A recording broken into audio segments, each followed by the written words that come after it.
Hello and welcome to another edition of the NCG Top 100s podcast. I am your regular host, Tom Irwin, and I am once again blessed to be in the beautiful surroundings of a Top 100 golf course. And this week we're at Ladybank in Fife in Scotland. And believe it or not, it's about 18 degrees, and this podcast for the second day running is coming to you from outdoors, which is something I thought I'd never say. And I am joined by the club captain of Ladybank, Colin Priestley. Thank you very much for having us, Colin. You're very welcome, Tom. Thank you for having me. Thank you for sorting the weather out. We've had 2 weeks on the bounce in Scotland, and I think we've got sort of 100-year sunshine.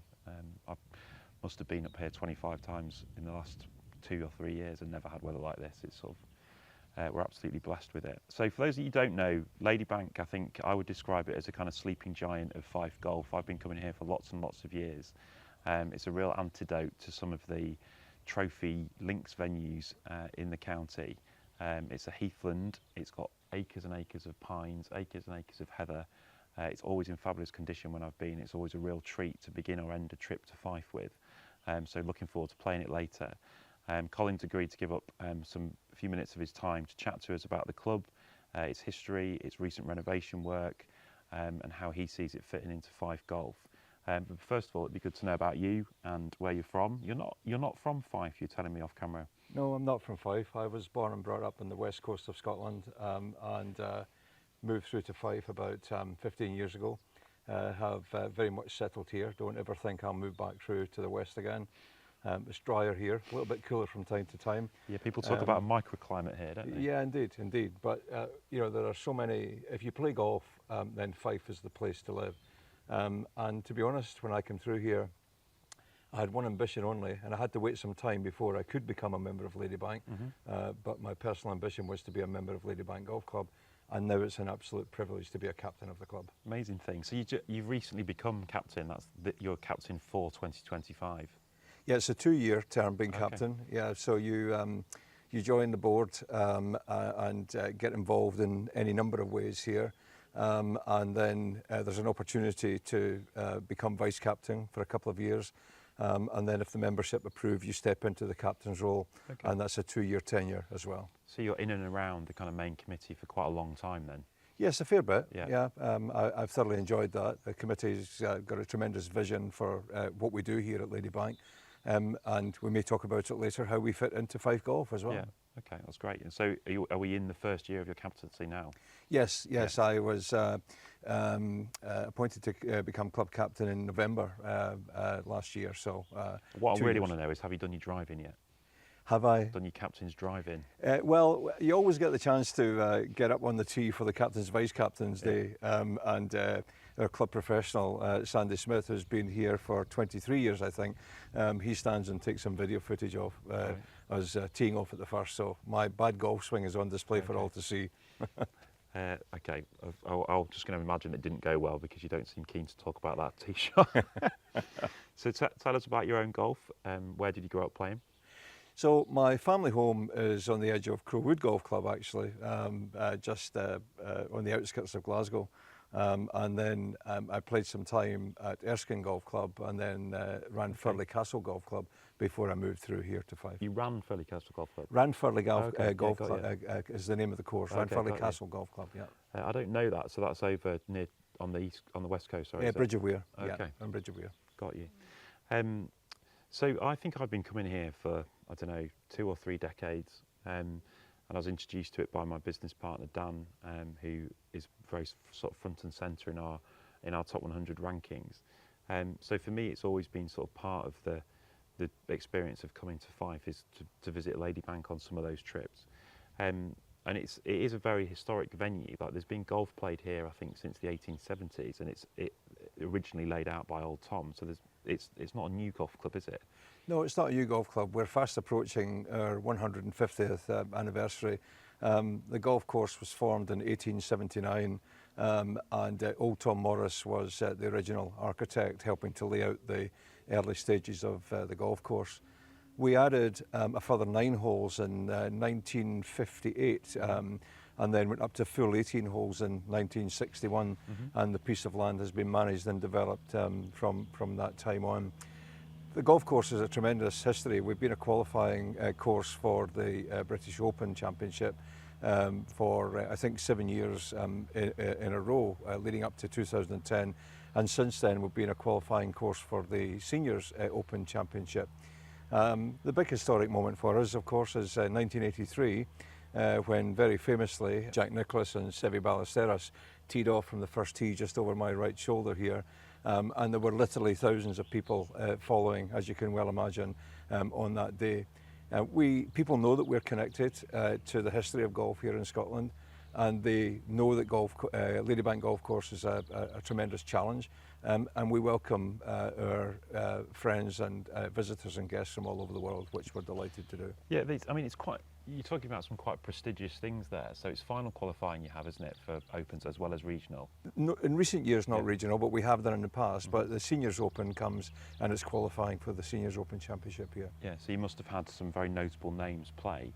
And that challenge match between Seve and Jack, I didn't know about that, but I have seen the pictures of the crowds. Absolutely phenomenal. It's tremendous. Yeah, it's tremendous. Jack's son was here a few years ago in the Seniors Open qualifier. Okay. So we managed to welcome 2 generations of the Nicklaus family, and Jack's actually an honorary member of the golf club, and there are some letters around the club that he sends us from time to time, wishing us well and all these good things. We'll take a look at those later. Although Sandy was telling us that he shot 74, so it doesn't sound like he'll be back anytime soon. We didn't say it was an easy golf course. Yeah, it sort of fills me with trepidation that if that is genuinely what he's shot. So tell me a little bit more about the golf course then. You've been here just over a decade, I think you said. Yes. So in that time, it sounds like the club has been very progressive in terms of the work that you've done. You've just had big investments in irrigation and bunkering. Yes. So where is that vision coming from, and what is the ambition for it? Yeah, it's a great question actually. We're surrounded by some fantastic links golf courses, and people come from far and wide to play links golf courses. It's the thing to do when you come to Scotland, and particularly in Fife and as we know down the east coast of Scotland. But what we've got here at Ladybank is a great test of golf, and we're striving to be a premier heathland golf course, not just in Scotland but across the United Kingdom. So the vision we have and the work we're doing is to develop the course into being exactly that.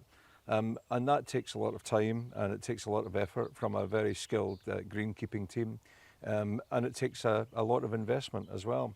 About 5-6 years ago, I think we invested in a complete refurbishment of the bunkers on the golf course. And part of that was to see the bunkers from the tee and add some real visual aspects to the course. And then more recently, and we're just about to complete the project, we've installed a brand new irrigation system, which will help to develop the approaches and surrounds around the new bunker complexes and keep that high quality of tees and greens that people expect to see here at Ladybank. We've had tremendous support from members for that. We are a members club, and we get really wonderful support from our members who get behind us to take on some of these bigger projects. And part of that is to make sure that we lay out the vision very clearly about what we are aiming for and what we want to be. But in very simple terms, I'll repeat again, we are aiming to be recognised and noted as being a premier heathland golf course to come and play, but also that's just one part of what you get here when you come to Ladybank. You get a very warm welcome. The pro staff and the professional and his team will take care of you when you arrive. And then if you want to eat and enjoy some inside or outside dining here, there's the opportunity to do that as well. So when you put these things together, we hope that people go away with a very memorable experience. Yeah, the clubhouse is fantastic, by the way, isn't it? It's very, very open plan and beautiful views of the golf course. And we're here for one of our top 100 events today, and you can kind of see that there's room for everybody, and the flow of visitors around the course, around the off-course stuff is just exactly as it should be. I think I'm a member of a sort of similarly profiled club, should we say. So I play at Old Woodley in Leeds, which is, I guess it would be 40 in GB&I and somewhere around about the 20s in England. And I always think that being in that kind of ballpark, and I know that this course would get ranked in the sort of 40s or 50s in Scotland, it is a tricky place to be, I think, because you are very definitely a members club first and foremost, but you kind of have that reliance on visitor income, and you want to be able to bring people here to to show people the course, and particularly in this area where there is such high footfall of traffic, tourists to the area. So how do you manage that between the requirements of being a members club first and foremost, but creating time in the tee sheet for visitors? Yeah, we speak to the members about this. I've openly said to the members that year after year after year, it's a very tricky balance for the board to get right. But it's important that we keep that mix because that is the history of the golf club. We've welcomed people here almost throughout the golf club's existence, you know, the ambition is to promote the golf club as being in that upper echelon of heathland golf courses, and to be proud of that, and not to try and compete against a links golf course that's 5 miles down the road, because we can't, we won't. But we've got such a high quality product here that it's very important that we create our own identity. And then from a member's perspective, we try and ensure that we protect the members' tee times and playing times on the course. They are, after all, the fundamental support from a financial perspective for the club. And then we welcome visitors throughout the season. And we're fortunate here also in Fife, you mentioned the weather earlier, that if you get a good spring, it's a bonus and we can start early. But almost always the latter months of the season are very good for us here. And the great thing about the golf course here is that it is usually in very excellent condition right through to the end of October. So we've got an opportunity to welcome visitors right to the very end of the season as well, which is a real bonus for us. That is a real bonus. I think when you're looking at how that tourist market is broken up, like the Americans come en masse from around now, don't they? Like June, July, August. Yeah. We're very much into their season. But I think for the domestic market, that shoulder season of March and April and October and November is really, really important when maybe the prices drop at some of the trophy venues and the tee sheet is accessible. And I think you're right, like autumn I think is phenomenally overlooked in terms of golfing conditions. Courses take a lot longer to get going in spring than I think people understand. Yeah. We're still, I think, playing on a lot of courses that are just still coming out of winter work. Whereas when you get to that October, November period, I think things are much, much better.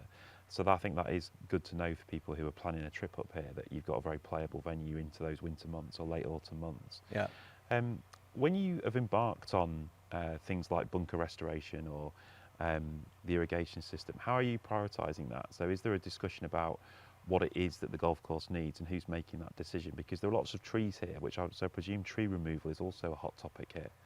It is, but the important thing is that we tell the members what we're doing, and the greenkeeping team are really super. They do a super job of that.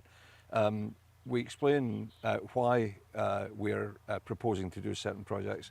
We explain what we expect the benefits to be of those projects, and we don't always get it right. Let's be honest about it.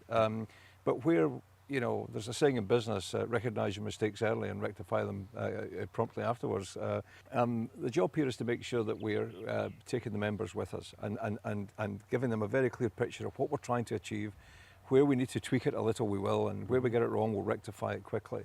And generally speaking, the members are very, very supportive. In any golf club, you've got a lot of people who come from all backgrounds, great business experience, something that they can share. The board doesn't have the rights to all the great ideas. The memberships contribute to that. The membership, I beg your pardon, contributes to that. And we try and engage the membership as much as possible. We have members forum meetings throughout the year. And I'll be organising another one as soon as the irrigation project is complete, and we'll just give the members again an update on the completion of the biggest project that we've undertaken as a club, and then what we're thinking about next time. Yeah, that is interesting. So you as captain will be driving things like that. That's the captain's responsibility. The green team, for example, would come and say, we'd like to propose that we do the following work, and there are so much of the day-to-day stuff that they take care of. But for the bigger projects, that comes to the board, and we'll put a project plan together, and then we present that to the members. Yeah, okay. And it's interesting to me that you've been obviously a final qualifier for Seniors Open and a qualifier for the Open. And that comes with certain pressures, and I know from my experience in my own club and playing in some of those events that the R&A work really closely with the clubs on presentation of course for the day. So where does the club sit on trying to kind of combat the distance that people are hitting the ball these days? Have you put lots of back tees in? Is that something that people suggest that you do? Or are you taking a different approach to how the golf club plays? Yeah, the golf course is not the longest golf course, but it's a very strategic plan that you have to put in place to get round this golf course successfully, if I can put it that way. And you hear the pros talking about that. Every week they go to a different venue, they're talking about their game plan and approach. But we've got our green tees here are way at the back, and that's a challenge. That's a challenge. I think I recollect correctly that Jack Nicklaus actually shot 74 around here. So that kind of tells you that it's a decent challenge. Yeah. The other thing we're doing is we've set up different courses. We have mixed tee competitions to help accommodate every age and ability of golfer. And you can choose to play off any tee you want in the mixed tee competitions. And we work with our greenkeeping staff to make sure that we create new areas for tee peg areas to make sure that people can come and enjoy their golf. Overall, let's be honest about it, people work hard. If they retire and golf is their chosen sport, you want to come out and enjoy yourself as much as you want to play a challenging golf course. So we do work hard to try and get the mix there. But if you come here as a top-class golfer, a scratch golfer, you'll have a big challenge off the back tees. But equally, if you come here as a high handicap golfer, the tee structure is set up to allow you to go out there and enjoy the golf course. Well, I think that's pretty refreshing to hear. When you visit so many clubs where there's kind of an obsession with trying to put back tees in and trying to lengthen it and trying to make it harder for people. But I think that golf, the rhetoric around golf is kind of moving on, and we have definitely spent some time this week at a couple of venues here where the whole thing is about just make sure people have a good time. Yeah. Right, there's nothing wrong with letting people make birdie occasionally, is there? The game is plenty hard enough, isn't it? Correct. And golf, so many historic venues I think are spoilt by funny angles from back tees. So it's good to hear that you're working with what you've got. We talked a little bit earlier about how Ladybank fits into the overall mix of Fife golf. And you said yourself, even as a Scotsman, that Fife is where it is from a golfing point of view. I don't know if I don't know, we don't want to get in a big debate about that, but we quite often debate what the best golfing regions are. And I mean, there aren't very many bad ones in Scotland, but we were over on the Ayrshire coast last week. East Lothian, I think, would probably have a stake of claim to be the best golfing region. We're not far from Perthshire here in the inland courses there. And 3 or 4 weeks ago, we were up in the Highlands. I spend loads of time on the Moray coast and Aberdeenshire. So you are blessed, aren't you, with lots of pockets of just world-class golf. But Fife is obviously the kingdom, and it's the thing that people associate with the history of the game. And I guess there is a certain pull to that. We were out in town last night, actually, and I was saying, like, it's weird when you go out in St Andrews, it's like the whole golfing world meets there, and you often run into someone that you recognise or someone you've seen before. So I do understand what you're saying. So what is it like being a Heathland in amongst all these links giants? Because, I mean, we've been to Dunbarney and Kingsbarns in the last couple of days, which are obviously two newer venues. I think 2000 and 2019 maybe they were opened. So they're kind of relatively newcomers, but they're kind of full of busloads of Americans. You can't get enough of it. And here you are, has been here for nearly 150 years, and it's not in town. It's a bit out of the way. It's a different type of golf. So how does that work for you? How do you fit into it all? It's a great question, actually. I mean, the first thing I should say is I've had the privilege of playing golf courses around Scotland, and I agree with you. Yeah. All over Scotland, there are some fantastic golf courses. But there is a particular history attached to the Fife region, not least of all because we're just 20 minutes away from St Andrews, where we are here at Ladybank.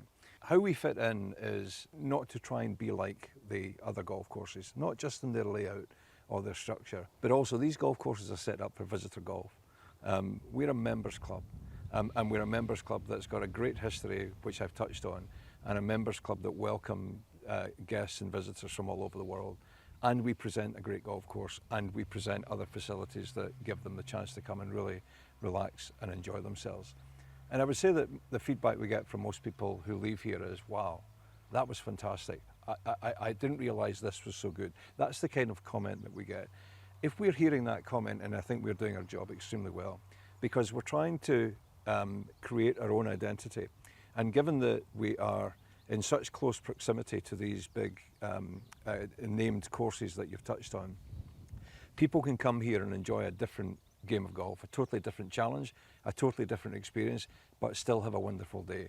And I would love for people to get back on the jet plane and say, it was a fabulous day in St Andrews, we had an amazing day at Dunbarney, And we played Ladybank, and that was different, and it was absolutely magnificent. If we get that kind of feedback, we've done our job the best that we possibly can. Yeah, and I think, again, I think I 100% agree. We were having this conversation this morning in terms of how the places we've been are so based around guest experience, and you get your daft bag that they put your free teas in, and they give you a yardage book, and someone greets you, and then it's a starter, and all the rest of it, and there's bag drops, and blah, blah, blah, blah, blah. And all of that is amazing, but it doesn't mean it's the only way of doing it. And I think that coming here, there's a certain comfort to coming to a club that there's lots of familiarity of coming to a members club. And I think it would be remiss of you to try and compete at that level of customer service, if you like, or that way of doing things. It's homogenisation, Americanisation of golf, whereas here there's something unique about coming to a Scottish members club and it being presented in the way that you present it to your members. And I do think it also feeds through to how the golf course is presented, because we played at 2 golf courses today who they're not having competitions and championships and medals and whatever else. They just want people to be able to find their ball and get on with it. Yeah. And that is kind of one way of golf. Coming here, I suspect we'll have a different experience where I imagine you're well into members competition season and the course will be presented as such. So it is a different thing. The other thing I would say is Heathland golf is quite unique to this country. Like there aren't, if you go and play golf in Europe or you go and play golf in the States, there are not millions and millions of Heathland courses. Correct. So the sort of fast running game that you have here in amongst the pines, that is a uniqueness to celebrate in itself, isn't it? Yeah. Yeah. Yeah, I think that's a great point that you make, Tom. It's part of that experience of coming here that it's a different challenge. Yeah. Like I said, you touched on something else just a minute ago that's really quite important though, because we're very blessed with fantastic practice and warm-up facilities here at Ladybank. So when visitors come here, they can go and they can warm up. They get given a basket of balls as part of their fee that they pay to come here. If you want to practice for longer in a larger space of land, we've got a tremendous facility in the centre of the golf course that we also use as a short course for some of our new start golfers or junior members, and some coaching as well. And then the golf club, we get secret shoppers every year, and they test us. Is this 59 Club? Correct, 59 Club. And they test us and what we offer here. Yeah. And over the last few years, we've seen our ratings get higher and higher and higher, to the point that we received the Gold Award just recently for what we offer here at the club. So that's another indicator that externally people are noticing what we're trying to do in the way that I've shared the vision for the club with you. Yeah, I think that is very good endorsement, isn't it, of the stuff, of the work that you're doing. Yeah. So just on rankings then, so do you look at golf course rankings? Is that something that's important to you? I think it's important that we understand what we want to be, as I keep saying. And yes, we do look at rankings, and we want to continue to improve. No matter how well we do, there'll be something that we can improve. You know, if we improve 100 things by 1%, we'll make a tremendous difference. So there's always things that are being done, whether it's on the course or to the service provision. We've got plans for the future in other areas for around the clubhouse and the facilities that we've got. And in good time, we'll get to these projects and see if we can enhance the experience even further. But right now, the feedback we're getting directly from people who come and visit us here and play here, and our members here, and indeed from external groups like the 59 Club, we're getting some very constructive feedback. And tell me about the golf course then. So what should we look out for on the way round? What are the signature holes? What are your favourite holes? Well, everyone's got a favourite hole. My favourite hole here is the 15th. I just think that it sets itself up as one of those holes where if you get a great drive, you've on one of the few par fours here, you've got a chance to get in close and get out with a good birdie or a decent par on what is a tricky green. The thing about the golf course here is that the green complexes are quite small, most of them are, and they're quite tricky. So where you have to really be on your game is in and around the greens. The greens are very consistent here, so if you get the speed and get on it quickly, you can have a good day. Alternative is quite a bad day, like I had today. But the green complexes are quite tight. The runoffs into the bunkers are quite tight. Most of the danger is at the front of the green, so club yourself to the middle of the green or to the back of the green, I would say.